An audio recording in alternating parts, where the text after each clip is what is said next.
예, 지금부터는 홍석준 전 국민의힘 의원, 최진봉 성공회대 교수와 함께 이야기 더 나눠보겠습니다. 법원이 윤석열 대통령의 구속 취소 청구를 인용하면서 공수처의 내란죄 수사권을 언급했습니다.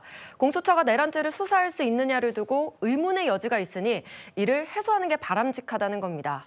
그간 윤 대통령 측과 공수처는 내란죄 수사권을 두고 공방을 벌여왔는데요. 잠시 목소리 듣고 오겠습니다.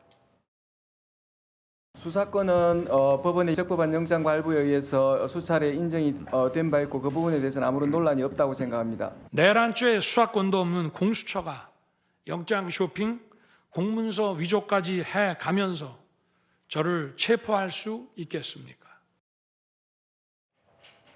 예, 우선 홍 전 의원님, 예. 어제 그 인용 결정 어떻게 보셨습니까? 예, 저는 오랜만에 그 법원이 지극히 법리적이고 상식적인 판단을 했다고 생각을 합니다. 왜냐하면 그동안 서부지법의 예를 들면 영장 같은 경우는 영장을 발부하면서 형사소송법 110조 적용을 제외한다. 이런 난데없이 갑자기 판사가 국회의원이 됐나 할 어떤 그런 상식이 도저히 납득이 안 되는 그런 어떤 영장도 발부되는 등의 사법의 어떤 결정을 보면서 굉장히 좀 실망을 해왔는데 예. 이번 같은 경우는 그동안 수많은 법률 전문가들이 문제해왔던 즉 공수처의 어떤 수사 권한 어떤 문제 그리고 기타 어떤 절차적 어떤 문제에 대해서 이것이 이제 재판이 진행되면 상급심에 의해서도 기각이 될 뿐만 아니라 설사 그 이후에도 김재규 사건 같은 재심 사유가 발생한다고 분명히 절차상의 문제, 즉 두 프로세스에 있던 문제를 제기한 것은 저는 지극히 상식적인 것이다고 생각을 하면서 앞으로 이 사건은 즉 구속 취소의 사안은 형사소송 재판뿐만 아니라 탄핵 심판에 있어서도 적잖은 영향을 미치리라 생각을 합니다. 예, 공수처가 법원이 영장을 적법하게 발부를 했다라고 했고요. 수사권에 대해서는 논란이 없다고 설명을 했습니다. 반면에 윤 대통령은 내란죄 수사권도 없는 공수처가 자신을 체포할 수 있느냐 지적을 했습니다. 그런데 어제 법원 판단을 보면 공수처의 수사권이 없다는 건 아니고 대법원 판단이 있어야 한다. 관련 범죄에 명확한 규정이 없다라고 했습니다. 수사 과정 적법성에 대한 의문을 해소해야 한다는 건데요. 최진봉 교수님, 네. 어제 판단 좀 어떻게 보셨습니까? 그러니까 말씀하신 것처럼 오늘 소개해 주신 것처럼 대법원의 판단이 있어야 돼요. 이거는 1심 판사가 판단한 내용이지만 그 내용이 정말 앞으로 계속 판례로 남아서 예. 다른 사안에도 영향을 미치는 요소 아니겠습니까? 그래서 저는 즉시 항고해서 2심 재법원까지 가서 이게 맞는 것인지 확인이 필요하다고 저는 생각하고요. 어제 판단도 공처의 수사에 대해서 문제를 삼는 건 아니에요. 공수처법에 제대로 이게 잘 정리가 안 된 부분들이 문제가 있다고 하는 지점들 그리고 나중에 문제가 될 수 있으니까 이번에 이걸 짚고 넘어가자는 차원에서 예. 아마 이제 구속 취소에 대한 판단을 내린 것 같습니다. 그래서 1심 판단이 이렇게 나왔으니까 검찰은 지금 계산 방식에서도 논란이 많잖아요. 시간으로 하는 일으로 하느냐. 왜냐하면 지금까지 1단위로 계속해서 판단을 해왔는데 시간 단위로 바뀌게 되면 그 전에 1단위로 인해서 구속된 사람들 다 이제 구속 취소하라고 재판 걸 거예요. 그럼 또 어떻게 되겠습니까? 대혼란이 일어납니다. 그래서 이 부분은 명확히 할 필요가 있어요. 근데 이게 1심 판결만 갖고 모든 사람이 동의하기는 좀 어려우니 예. 저는 대법원까지 가서 대법원이 판단을 내려줘야 한다고 생각합니다. 이게 예. 2심, 3심까지 가서 정말 어떤 게 맞는 것인지 시간이 맞다고 하면 그 시간으로 할 수 있도록 앞으로 이제는 그렇게 바꿔야 되지 않겠어요?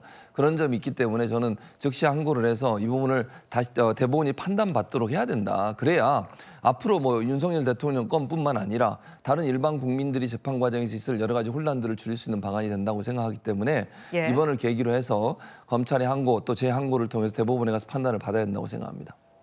네, 이 여권을 중심으로는요 공수처 책임론이 재점화됐습니다. 공수처 위법 부당한 체포영장 및 구속영장 집행에 대해서 법원이 잘못됐다는 결론을 내린 것입니다. 이에 대해서 공수처장을 비롯해서 공수처 관계자들은 모두 책임을 져야 될 것이다. 이렇게 생각을 하고 있습니다. 네, 권성동 원내대표 공수처장을 비롯한 관계자들이 모두 책임져야 한다 이렇게 얘기를 했습니다. 여권에서는 이 공수처장 사퇴론 얘기도 좀 나오던데요. 그렇죠. 네, 어떻게 보셨습니까? 네, 앵커 말씀하셨듯이 사실 공수처장 그 사퇴 얘기가 나오고 있습니다. 이유는 이거지요.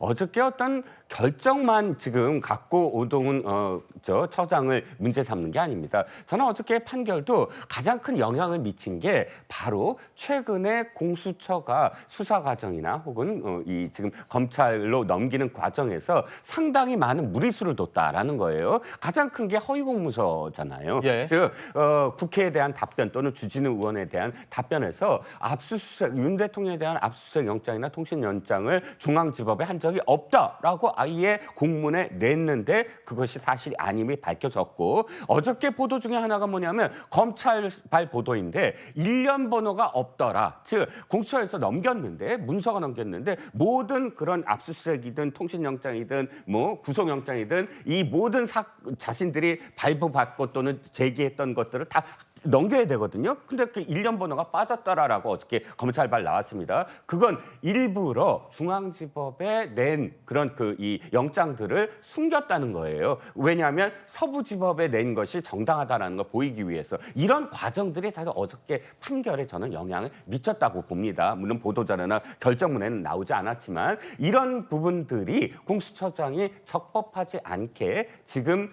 대통령에 대한 수사 또는 이런 이 내란죄에 대한 수사를 계속 해왔으므로 거기에 대한 책임, 이 혼란에 대해서는 책임을 져야 된다라는 게 여당의 어떤 입장으로 보입니다.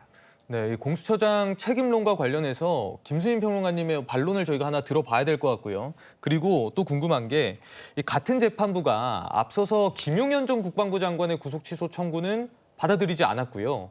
당시 구속 사유가 소멸하지 않았다면서 기각을 결정한 겁니다. 그래서 두 사람의 운명이 좀 갈렸는데 이에 대해서도 좀 설명해 주시죠. 이게 공수처 수사권뿐만 아니라 어제 있었던 그 판단에 대해서 물론 그 판단은 존중되어야 되지만 판사들끼리도 의견이 갈리는 사안입니다. 공수처의 수사권이 있다고 보는 법관들도 있는 거예요.